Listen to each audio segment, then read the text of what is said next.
Advisor Zahid ur Rahman being stopped at Delhi airport due to a blacklist. We are learning that Bangladesh India लेकिन उनके अंदर वो टेढ़ी कोई नहीं है, वो कुछ है ही नहीं है, वो कुछ कर ही नहीं सकते। चाहिए था जब हम लिस्ट में डालते हैं तो उस गवर्नमेंट को बताते हैं ना, उस गवर्नमेंट को पता था ना, जब उस गवर्नमेंट को पता था तो उन्होंने में high level defence foreign policy coordination के लिए ऑफिस बनाया जा रहा है। बांग्लादेश पाकिस्तान क्लोजनेस हो रहा है, बांग्लादेश चाइना कार्ड खेल रहा है। तो Prime Minister's advisor Zahid ur Rahman was reportedly denied entry or stopped at Delhi airport by Indian immigration authorities. This is prime minister of Bangladesh के एक एडवाइजर जिनका नाम है जहीद उर रहमान, ये आए थे दिल्ली। किसके लिए ये आए थे दिल्ली? क्या बोलते हैं, Indian ocean rim association IORA की मीटिंग के लिए। नए हाई कमिश्नर साहब वो वेस्ट बंगाल से हैं, वो पैदल चलते हुए इंडिया से बांग्लादेश पहुंच गए, आगे से खड़े हुए हैं, लो साहब आ गए, साहब आ गए। बहुत बांग्लादेश और भारत की दोस्ती चलती थी, तो अब अगर वो आएंगे और इस तरह से उनको रोका जाएगा तो क्लियरली कहीं ना कहीं भारत भी अब अपनी पॉलिसी बदल रहा है। अब दोस्तों इसमें एक ऐसी बात हुई है जिसकी वजह से पूरे बांग्लादेश में हाय तौबा मचा हुआ है। ये वहां पर गुस्सा हो गए दिल्ली एयरपोर्ट में, क्योंकि उनको कोई बड़ा रिसीव करने नहीं आया, कोई प्रोटोकॉल नहीं दिया गया। ऑब्वियसली तुम वहां पर इंडिया तोड़ो के नारे दोगे, उसके बाद क्या फूल लेके खड़ा होगा तुम्हारे लिए वहां पर? एनीवेज आए वहां पर, रैंक का स्टेट मिनिस्टर का रैंक है, उसको आने दिया यहाँ पर, और कहते हैं भाई इंडियन अथॉरिटीज का बिहेवियर वाज नॉट अप्रोप्रिएट। आप किसी इंडियन को रोक के दिखाओ ना, आपको वो खड़े कर लेंगे उधर ही, चौक के अंदर ही।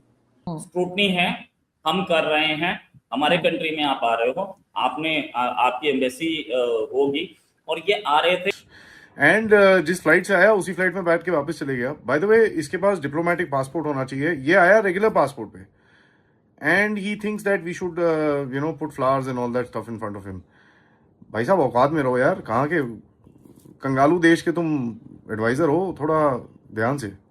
तो दोस्तों भारत और बांग्लादेश के बीच में जो तनातनी चल रही थी वो और बढ़ती जा रही है, और भारत ने स्ट्रॉन्ग एक्शन ले लिया है अगेंस्ट बांग्लादेश के इस मिनिस्टर के खिलाफ, जो कि एक्चुअली वहाँ के PM का एडवाइज़र था, और एडवाइज़र के होते हुए भी इसके पास मिनिस्टर वाले पूरे प्रोटोकॉल थे। लेकिन यहाँ पे भारत में इस चीज़ को कोई नहीं मानता है, यहाँ पे इसे कोई प्रोटोकॉल नहीं मिला, किसी तरह का स्वागत नहीं हुआ। उसके बाद ये काफ़ी भड़क गया, और इस चीज़ का रीज़न भी यही था कि भारत विरोधी है, काफ़ी भारत विरोधी बयान ये देता रहता है, और इसी वजह से भारत में इसको कोई सीरियसली लेता नहीं है, कोई जानता भी नहीं है। तो ये आ गया अपने डिप्लोमेटिक पासपोर्ट की जगह नॉर्मल पासपोर्ट पे, और यही सारी वजह थी कि इसका इमिग्रेशन में इसको क्लियरेंस नहीं मिली, और उसको फिर वापस आना पड़ा। जिस फ्लाइट से ये आया था उसी फ्लाइट से ये वापस चला गया। अब ये सब होने के बाद बांग्लादेश की सरकार पूरी भड़क गई, उनको लगा कि भाई वो कुछ भारत को दबा देंगे, लेकिन विदेश मंत्रालय ने साफ साफ कह दिया कि भाई अब जो है अब कोई कंसेशन तुम्हें नहीं मिलेगा, वो टाइम अब जा चुका है, बांग्लादेश का अच्छा टाइम जा चुका है, और बांग्लादेश का इस समय पूरा टाइम चल रहा है। तो आप इस सब के बारे में क्या सोचते हैं? क्या भारत सरकार ने बिल्कुल ठीक करा इस पे ये कड़े कदम उठा के जो उसको घुसने दिया भारत में? अब जो भी सोचते हो कमेंट बॉक्स में ज़रूर लिखिएगा। वीडियो अच्छा लगे तो लाइक करें, शेयर करें, चैनल को सब्सक्राइब करना ना भूलें, और बेल का आइकन प्रेस कर दें लेटेस्ट नोटिफिकेशन के लिए। आइए आगे बढ़ते हैं इस वीडियो में। इंडिया लेकिन उनके अंदर वो टेढ़ी कोई नहीं है, वो कुछ है ही नहीं है, वो कुछ कर ही नहीं सकते। मतलब आपको अगले दिन वो भाईजान जो सफीर साहब है, नए हाई कमिश्नर साहब, वो वेस्ट बंगाल से हैं, वो पैदल चलते हुए इंडिया से बांग्लादेश पहुंच गए, आगे से खड़े हुए हैं, लो साहब आ गए, साहब आ गए। मतलब टू बी ऑनेस्ट, मतलब मजा नहीं आया यार, मजा नहीं आया। एडे तुसी घबराए हो, मतलब you can not even stand up, you cannot stand for your own right, for your own country, for your own people। आप अपने किसी के लिए मतलब खड़े ही नहीं हो सकते यार। मैं तो इस चीज को देख के मुझे तो बड़ी शर्मिंदगी हो रही है कि पायन के लिए किसी बंदे ने मतलब ये मुनासिब ही नहीं समझा। पायन जो है वो ये पायन है जिन्होंने को कमेंट उस वक्त किए थे, इंडिया आउट कैंपेन और इस तरह की बातें उन्होंने की थी, और ये इन्होंने पकड़ा, उन्होंने कहा तू साढ़े बारे गल की थी सी, इतने खलो जा। देखिए ये ऐसे ही है जैसे अमेरिकन किसी के साथ वाशिंगटन DC में, न्यूयॉर्क में, न्यू जर्सी में, उधर क्या नाम है, कैलिफोर्निया, लॉस एंजलिस, ओहारो, पता नहीं किथे शिकागो, जिथे मर्जी खिलार लेंदे, इतने खलो जा, किते चलें तू, तेरी हिम्मत के होई अमरीका बड़न से, तू साढ़े खिलाफ गल्लां करदा रहे, इधर आ जा। The way they do it, super power है वो कर सकता है।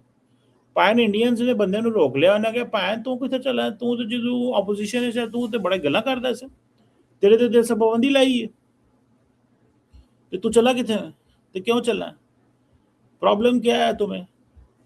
और वो उनको देखें। अच्छा मजे की बात देखें, प्राइम मिनिस्टर के पास जो है वो डिप्लोमेटिक पासपोर्ट नहीं था, green passport with SAARC sticker. ओ भाई, it was inform the Indian government, उसका प्रोटोकॉल तो जहाज पे होना चाहिए था। दिल्ली ने जो बांग्लादेश का हाई कमिश्नर है दिल्ली के अंदर, उन्होंने नोट वर्बैल भेजा हुआ था।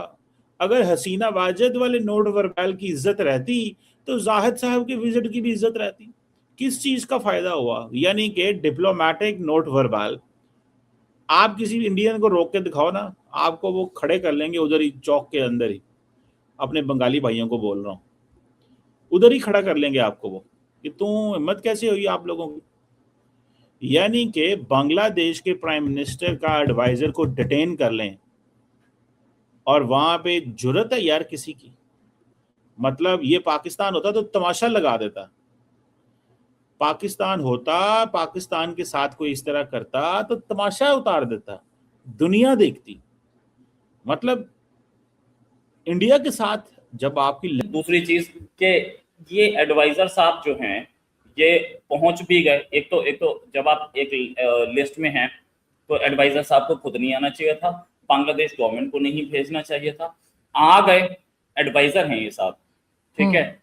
ये कोई प्राइम मिनिस्टर नहीं है, कोई प्रेसिडेंट नहीं है, ही इज एन एडवाइजर। ये कोई हमारे इम्यूनिटी नहीं लेके आए हैं।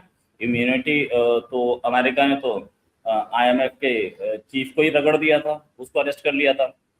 ये तो कौन है, ये तो एडवाइजर है सिर्फ साहब। तो इनसे पूछताछ की गई, अब इनसे पूछताछ हुई 2 घंटे, उसके बाद ये चले गए वापस।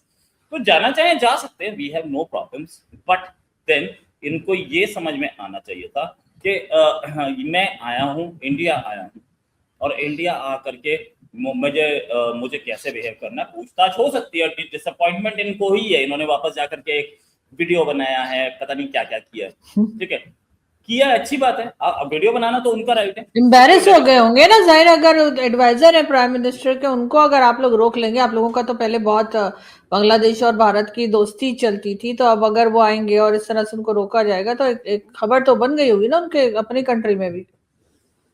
एक बात समझने की है कि उसे छोड़िए, एडवाइजर छोड़िए, कोई मिनिस्टर भी आएगा वो भी स्क्रूटनी से, स्क्रूटनी है, हम कर रहे हैं, हमारे कंट्री में आप आ रहे हो, आपकी एम्बेसी होगी। और ये आ रहे थे इंडियन ओशियन रिम एसोसिएशन के उसमें प्रोग्राम में, हमारे इंडिया के प्रोग्राम में नहीं आ रहे थे।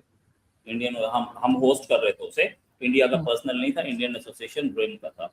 अगर ये हमारी उस पे हैं, ठीक है, तो एडवाइजर तो कई होते हैं, एक एडवाइजर थोड़ी होता है, 4-5 एडवाइजर होंगे, 2 एडवाइजर तो कम से कम होंगे। एक एडवाइजर जो होता है वो इकोनॉमी पे होता है, एक डिफेंस पे एडवाइजर होता है। अगर बांग्लादेश चलो ठीक है छोटा कंट्री हो सकता है ना रखो, बट देन अगर एडवाइजर साहब भी आए हैं तो अभी तो हमारे मार्को रूबियो आए थे, उनको ही प्रोटोकॉल नहीं दिया गया यहाँ पे। मार्को रूबियो ने ये बात तो छपी अखबारों में कि मार्को